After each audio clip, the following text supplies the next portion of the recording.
Just share.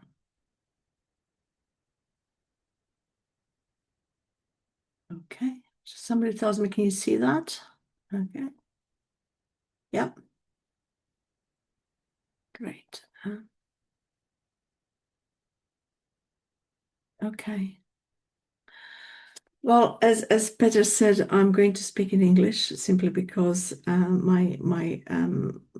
any of my regional languages that I spoke in the past were not as good as they used to be. So, and I'm sure that your English is much better than any of the regional languages that I spoke. So I'm Kruna Vukmirović. I know some of you, and very nice to see some of the familiar faces, and very warm welcome to everybody else whom I'm meeting for the first time. I hope that you will find this presentation interesting or informative. Okay, so it's for some reason it's not moving. Okay, let's try this way. No. Okay, can you see the next slide? No. Okay, there we go. It's there. Right. Okay. So I'm Kruna Vukmirović, as I said, and I'm a certified leadership coach and publishing professional. I have been working in publishing for the past 20 years.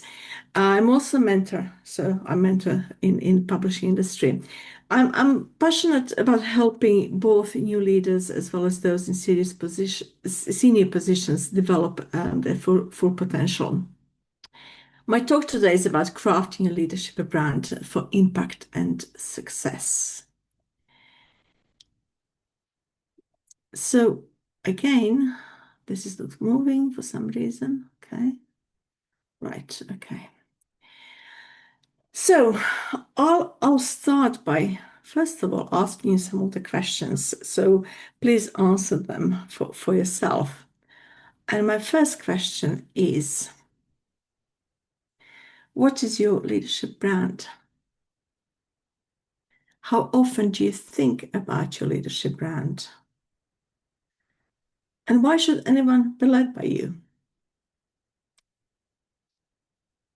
There's a lot to unpack here, and I hope that my talk today will inspire you to reflect on these questions if you're not already doing so.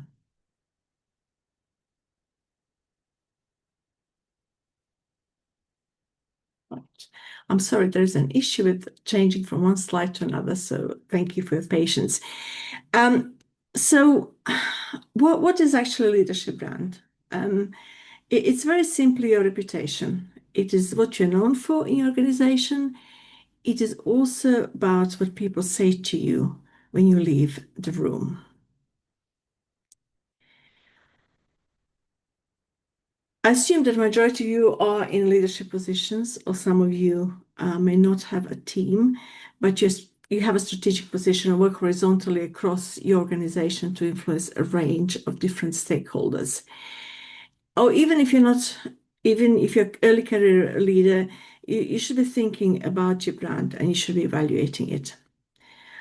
Your leadership brand is your professional identity and fundamental aspect of modern leadership. So you cannot afford not to think about your brand wherever you are in your professional journey.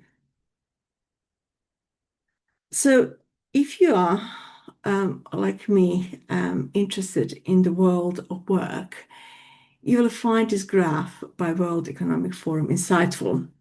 So the graph represents the core skills which are going to be important according to WEF in 2030. And this is not far away in the future, and therefore these developments will have an impact on all of us. So if you look at the top right section, these are the skills that are expected to increase in importance by 2030. And you have AI and big data and technological literacy and all of that. But lots of skills are around what we call character skills. So creative thinking, resilience, flexibility and agility, analytical thinking, leadership and social influence, curiosity and lifelong learning, as well as talent management.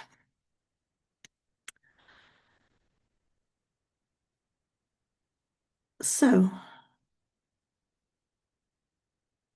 all those skills as I said, are character skills, and without them, skills are basically empty. According to a survey of public trust run by Edelman Trust Barometer, there is a global decline in trust of employers and fear that leaders lie. And you might hear that there is generally overall sort of a massive drop in decline in trust in kind of public institutions, in science, and all of that. So it is important that we as leader embody those sort of characteristics which make us basically authentic, and it makes us basically truthful as well. Because if you think about it, you cannot manage complexity without adaptability, patience, and open-mindedness. You cannot collaborate without honesty or empathy, and trust is not possible without truthfulness. So if you don't embody those characteristics in your work and how you show up in the world as a leader, it has potential to damage your reputation. As I said, reputation is basically your brand. So there are some, very kind of simple steps in kind of developing your brand, and some of the main areas which you should focus. I would definitely advise you to focus on when you start thinking about your brand, but also think about how you evaluate your brand on a kind of regular intervals as well. And again, regardless where you are in your professional development, and whether you're a junior or senior leader. So I would start with this sort of creating a strong, powerful professional narrative where you craft compelling stories, weaving together career milestones, values, future aspirations, but at the same time maintain your authenticity and relevance to your industry sector. This is really important to build your brand within your environment, within your professional environment. It's important how you articulate your blend of skills, experience, expertise in a way that kind of distinguishes you from your competition and distinguishes you sometimes from your peer, and also addresses specific market needs. Develop a recognizable personal style in how you write, speak, in how you visually present yourself on social media, on other channels, on blogs, podcasts, whatever you use or think of using. And finally, conduct this thorough audit of your online presence, identifying areas for improvement, ensuring consistency across different platforms. So in a way, practice your elevator pitch, rather not speech pitch. That means that if I met you in an elevator and I ask you, hello, but who are you as a leader? You should tell me between floor 1 and 3, who are you as a leader? So think about that. So this is in no way social media workshop, and I'm not trying actually to teach you how to do social media, but do sort of think about your presentation. Appearances are important, and it means that there are AI tools that can help you, but use them with caution as well. Don't create an image of yourself which is not truthful to the reality. But your image has to be polished and sort of should be contemporary visual identity. We communicate in all sorts of different ways. So how you present yourself is also really important. Think about how you become a thought leader. So if you're using social media, and obviously different channels, different social media channels have different characteristics. So it's different if you post on LinkedIn, different if you post on TikTok, but they're all kind of valid ways of engaging with your potential audience and with your potential customers and with your potential future employers. So share original insights, industry analysis, innovative perspectives. Make sure this is all done very professionally. Avoid controversy unless this is what you're aiming for in life. But I would say, make sure that you're actually factual, and whatever you post, you have actually checked that it is correct as well. Um, Building networks is really important, but when it comes to network, I would say that quality over quantity is more important. So create a meaningful relationships and nurture them. And if you have any opportunity to kind of go into media training or anything like that, if you haven't already done so, then please try and have the training, because it's really important. And then get comfortable with getting in front of camera, whether you're recording a video or short webinars or anything like that. So all of that kind of creates your signature as a leader. And it's very important that that signature is very consistent in all those areas. So carefully think about what you want to project. So your leadership brand has to be economically feasible. So it has to be in line with what your company wants from you, or what your business wants from you, as if you're building a business. So it has to be also making sure that it does in the end create a value and monetary value as well. So be comfortable, or become comfortable if you're not already, with the idea of selling and marketing your own PR agency. Most of the time you can hire one as well, but it all really depends on you and how you present yourself. And actually not just how you present yourself, but what sort of content goes out. So talk to your marketing and sales colleagues. If you have opportunities. In my career, I will make sure that I have really close relationship working both with marketing and with sales. You can learn a lot from these colleagues. And there is so much online training and online resources and available that are available to you, and that you can easily tap into. I think it's really important nowadays that your voice is heard and that you use as many channels as possible. In today's world, it's kind of it's difficult not to be actually connected in one way or the other, because simply there is a competition. And if you're seriously thinking about positioning yourself as a leader, if you're thinking about future-proofing your career, then definitely you do need to think about stepping forward and kind of make yourself visible as much as possible. But important thing is that I mentioned authenticity at the start of my talk, and this is basically, you need to understand who are you as a leader. So you start with self-reflection, you start with self-assessment, and I'm sure all of you who are basically the coaches, you kind of understand the importance of basically understanding what are your values, what are your strengths, and what are your passions, and then behaving in a way that actually displays those values as well. You try to kind of have a focus approach, so you can't be you can't be everything for everyone. You need to be basically consistent in, again, how you actually project yourself outside your company as well, and within the company. So both is kind of really important. And so use this again to craft concise brand statement. You can use it in your LinkedIn profile, for example. But also it's really important, if you have a coach and mentor, and if you haven't got them, then please do get either or both of them, and actually ask for this honest feedback. How does your statement resonate with the rest of the world as well? You have probably noticed that I said focus on your strengths and not, try to fix your errors and your weak sides, because those kind of, we all have strengths and we all have weaknesses, but weaknesses are basically the drainers. So what actually empowers you, what gives you energy, is basically working with your strengths, and it is more motivating and is definitely under your control. So ask yourself, how do I stretch my strengths and use them in different situations, both when I work internally and when I work externally, or when I present myself to outside world as a leader. Your brand should be based on your passion.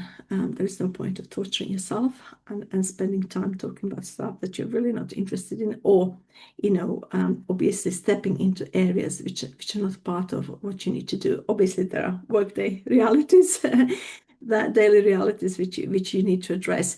But then again, work from your passion, because this will become evident, and it's going to be much easier to motivate your teams as well. And it's all about, and I think Darka said in her presentation, it's about committing to continuous improvement, constantly learning, constantly improving yourself. And all of this needs to be combined with strong self-awareness and authenticity. So brand is not something that sort of stays, static, immovable. It's not something that sets, like a law, and then it sort of never changes. It is something that you need to constantly work on, evaluate. In this really kind of fast world of AI and other technological developments, it is important that you present yourself holistically as well. That you think about the challenge that you're facing, that as you learn new things, that you develop new experience, that you sort of think about that, your leadership statement and say, okay, does this actually need to be now updated? Am I still in line with basically how my life or my professional experiences have changed?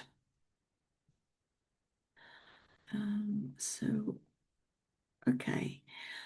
I've now come to the end, or close to the end of my presentation. So after everything I said, I'd like again to kind of finish my talk with several questions, and then try answer these yes or no, and see where we get to. So as a leader, do you value others as human beings? Do you naturally want to grow and develop others? Do you guide people towards a bold future, whatever that may mean for a company, for you? Do you share your leadership? That means, do you delegate? Do you develop new leaders? And do I foster a culture of inclusion? So if you answered no to more than one questions, there is still hope for you, and definitely room for improvement. I said, coaches are a great way to kind of improve your leadership skills. So finally, after you finish this short self-reflection, I'd just like to say that leadership is about assuming responsibilities, to lift and to support the others, to create conditions where people thrive. I know sometimes you find yourself in a difficult situations and in toxic environment. Look for opportunities where you can basically help. You can make things better. If you work in a wonderful company where you feel supported, then definitely share that strength and that knowledge with others. And thrive to set a course toward a better professional environment and ultimately better world for us, for the others. So after all of that, I'd like to ask you again, why should anyone be led by you? I hope that this question motivates you and inspires you to create this first step towards, creating your powerful leadership brand and sort of writing that elevator pitch. Thank you so much for listening to me. And these are my details if you want to get in touch. And if you have any questions, please feel free to ask me.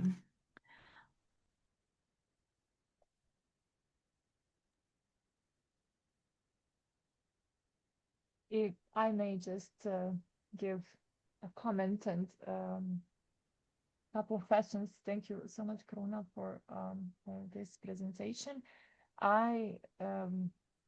You really made me thinking, and several questions before that you asked in your presentation, and especially this last one. Why would anyone be led by you? And not really knowing the details what you're going to talk about, I found so much connection with also my topic. And when you were talking about strengths, strengths and how important it is to focus on the strengths more and to know them, and so you know how to present yourself and what is that you can offer, it, no matter what your leadership role are. Yeah.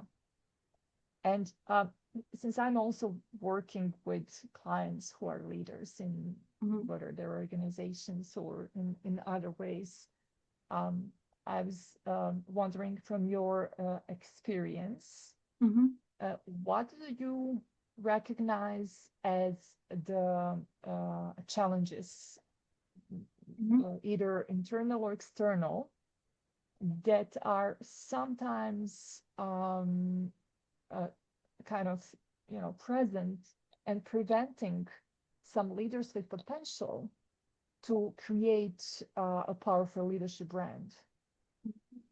Well, I think, one of the thing is basically people not knowing and recognizing their strengths. And, again, there are ways and tests that you can basically work with somebody, within the company, outside the company, who can actually help you learn a little bit more about self. So basically that sort of self-awareness sometimes is lacking there. So, you have unclear values, you have these inconsistent messages.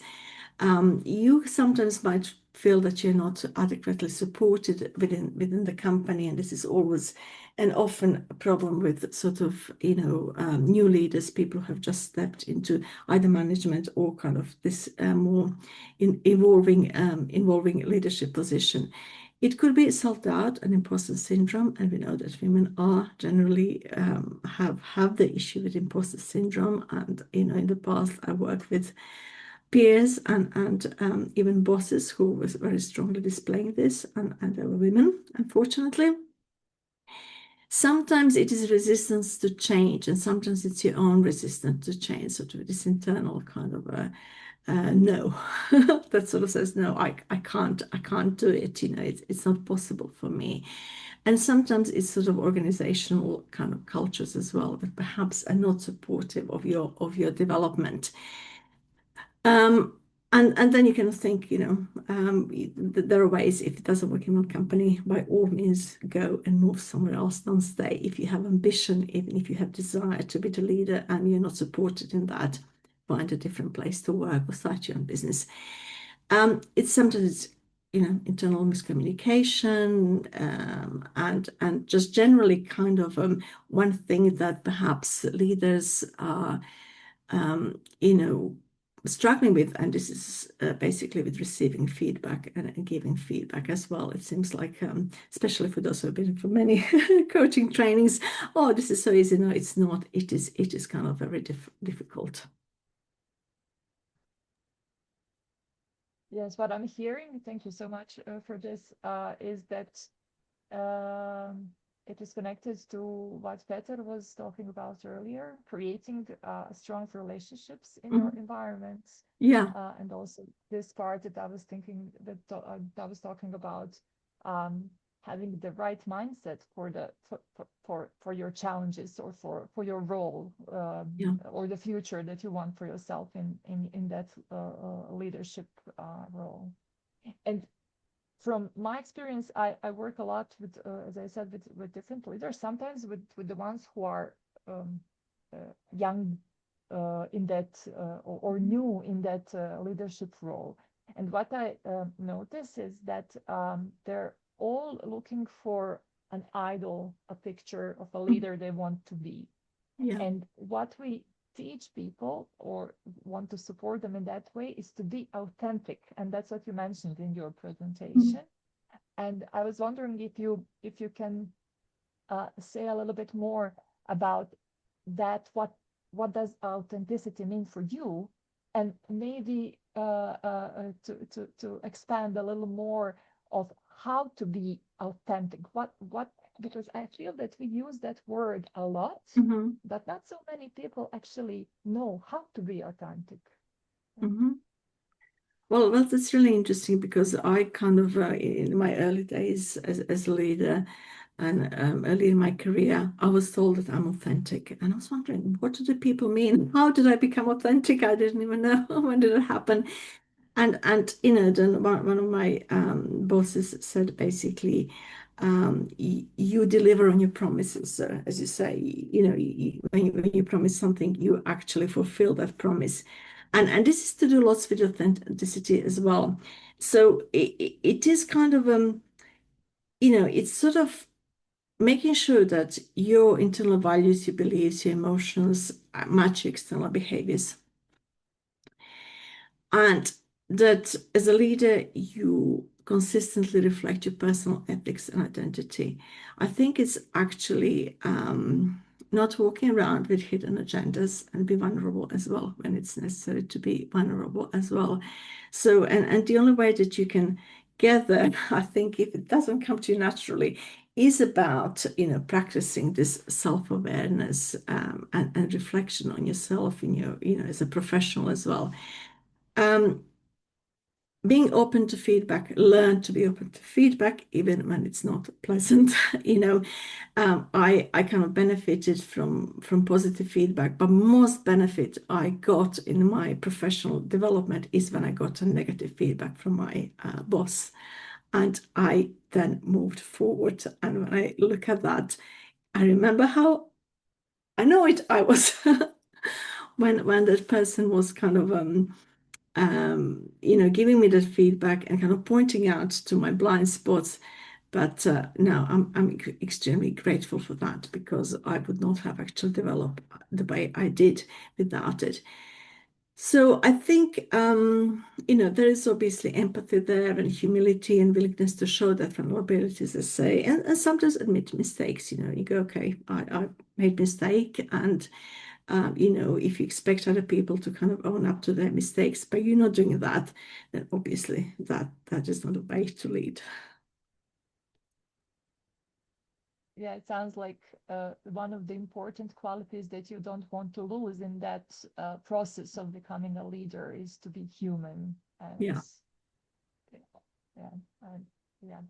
Okay, I'm sure that everyone would have to find their own authenticity, even Mhm. though it's the like same word we Yeah. use for everyone. It's so different, I would say, for everyone else. But great that you shared some of your experiences. Mhm. Um, and since you have such a rich experience in this field, I was just wondering if you can share with the audience what legacy would you like to leave as a leader? Do you have like a vision? What would be like your way of seeing yourself in this role, and Mhm. how would you like maybe others to see you? Just a little bit from your experience. So I think two main areas. I think that actions speak always louder than words. And I'm always more about actions and then kind of words or explanations or follow.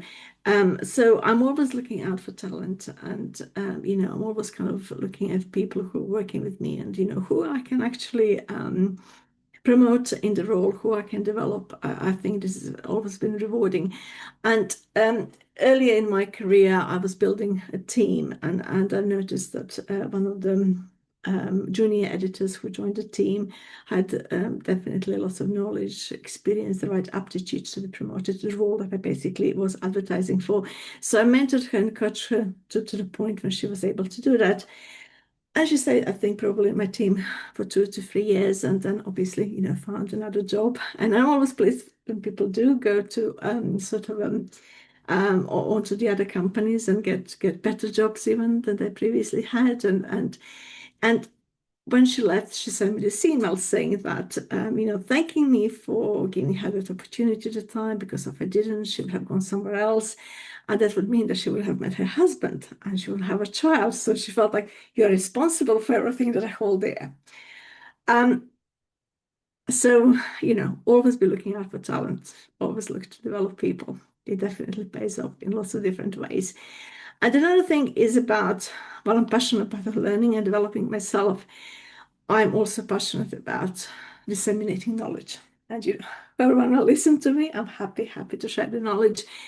And when I left my previous job last year, so in a kind of goodbye card, people left the messages, and there were lots of messages brought from my peers and from the people in my team to say how much they learned from me. So I think this is sort of my legacy, hopefully. Yeah, sounds great. It also reminds me of my experiences in my early working days when I was a junior, and how you actually remember throughout your career the leaders who were the way you just explained. And like I remember my old meaning like from long ago boss from like 25 years ago, who was just like that, recognizing potential, developing talent. And that is something that stays with you. And I think it's so valuable that can be one of the measures that people find you, remember you by good mostly, even when they're gone and they move on to other companies and positions. Mm. Okay, this has been very helpful. Maybe if anyone has anything else to add or ask. Okay, I don't know if we are just almost in time. Sanja, yes, please. Hvala. Ja se isto jako dobro osjećam, mnogo mi je lakše na engleskom, ali ipak ću nekako da se potrudim, pričam na ovom našem. Kruna je stvarno fenomenalno, hvala i Davorki, a i naravno i vama, Petre. Samo sam htjela ovo da dodam, slušam o liderima i tako dalje, pošto što dolazim iz korporativne arene i s leadership sa tog nivoa i radila sam sa liderima i imam fenomenalno učitelja i koju ja vidim, Natašu, koju vidim kao mentora, jer nekako mentor se postaje tako što te ljudi vide da si mentor. I ako ne kažeš, Nataša nikad nije rekla ja sam mentor, ali ja Natašu lično vidim kao Natašu Vukmirović. Vidim je kao mentora, ne samo kao svog mentora, nego apsolutno kao mentora. I pošto imam ta iskustva, da imam sreće da sam imala mentora, i ja kažem, biti mentor to je kao da ti je upala, što se kaže kod nas, sekera u med. Ja mislim da isto mi moramo da imamo takav stav prema svetu, da zaista, kako bi rekla, da predstavimo to kao ogromna beneficija nekome. Znači nije da nekom molimo da mogu li ja da ti budem mentor, nego zaista to je na nekom stvarno visokom nivou. A to se tiče leadershipa, to je isto fenomenalna tema i kad gledaš koji si lider, hvala Kruna, ovo je bilo fenomenalno stvarno. I s tim što ako smo mi kočevi, u principu svi ovde su kočevi, da ono što ja sebe prepoznajem, a to je da ne samo da radim sa liderima koji znaju šta hoće i tako dalje, i naravno tu smo da im pomognemo, ali mislim da je mnogo potrebnije, pogotovo ovde na Balkanu, ali ja isto nisam odrasla u biznisu ovde na Balkanu ili negde drugde, ali koliko vidim da je jako bitni ti koraci gde ljudi trebaju sebe prvo da vide kao lidere. Ovde se ljudi ne vide kao lideri, a ima ih ogroman broj. To je da ja negde sebe prepoznam, želim da podelim sa vama, što je jako, jako bitno. Znači, ti kao lider si tu da prepoznaješ lidera u svom timu i da im pomogneš da dođu do tog nekog leadershipa. Sada, to ne kažem da ću ja da budem CEO i da sve gledam i držim predavanje svima, nego ću pomoći tom, na primjer, na nekom entry levelu, da vidim da se negde podigne na neki drugi nivo. Baš i Nataša baš smo pričali o primjeru čoveka koji je radio u magazinu i onda ga je njegov šef primetio i video da je on u stvari lider. Znači, to je fenomenalno, ali ako ne primećujemo lidere, to je naš kao lider, ja kao lider, ja moram da primetim lider u mom timu i da im pomognem da izađu na taj nivo. Isto kao što ako se neko ne uklapa u moj tim, ja moram da pomognem da oni nađu sebe, pa makar to bilo i izvan moje firme. Tako da ovo stvarno je tako... Hvala, Sanja, imate neko Hvala. pitanje? Jel imate pitanje? Nemam pitanje, ali samo sam htjela da podelim. Hvala vam. Molim. Hvala vam. Evo, nekako su nam se izgleda misli povezale. Ja sam baš htjela da postavim to pitanje, s obzirom da isto primećujem kod mnogih ljudi da sami nekako nemaju tu samosvest da su lideri, iako oni, da kažem, i dobri su lideri i rade sve što treba, ali onda nekako i izostaje, da kažem, svest o tome kako se brendirati. Pa šta ti kažeš, Kruna, odakle onda krenuti u stvari? Kako najbolje podržati te divne lidere? Pa ja mislim da ako smo mi u mogućnosti i ako primijetimo taj talent, da definitivno mi možemo u razgovoru s tim ljudima, i to sam ja čisto radila, ja bih rekla, čekaj, hoću popričati nešto s tobom i reći ti u principu ovo su tvoji kvaliteti, ovo sam ja primijetila, što ti namjeravaš raditi za budućnost, kako vidiš kako će se nastaviti tvoja karijera, gdje ti vidiš sebe. Znači početi možda s tim razgovorom, vidjeti kako sebe i da li ti razmišljaš o ovome. Nekada ljudi stvarno nisu spremni, premda možda mi njih vidimo kao spremni, trebamo ipak to pažljivo postupiti prema tome. Znači, ali i opet ima ljudi koji su baš na tom, neki su ljudi vrlo otvoreni i traže mogućnosti. Ja upravo radim sa jednom kolegicom koja ulazi u moj tim. Ja sad opet gradim novi tim gdje se trenutno nalazim i koja je sama došla i rekla ja hoću napredak i ja hoću nešto stvariti u svojoj karijeri i onda ok, gdje smo mi sada, šta ćemo mi raditi i onda vidjeti koliko je njihovo razumijevanje industrije u kojoj se nalazi, šta oni već o tome misle i kako na najbolji način da se sa svim ovim stakeholderima s kojima rade predstave na jedan profesionalan način. Tako da je to nešto što je vrlo, vrlo važno u principu. Vidjeti, ne tjerati ljude, ali im dati tu podršku i biti nekako otvoren. Ja vidim da ti talenat u principu. Ja se nadam da ovo je nekako bilo suvislo, koliko je moglo biti suvislo. Ja. Ako su bila gramatičke greške, ja se izvinjavam.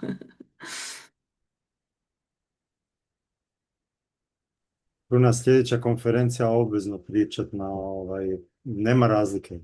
Nema razlike.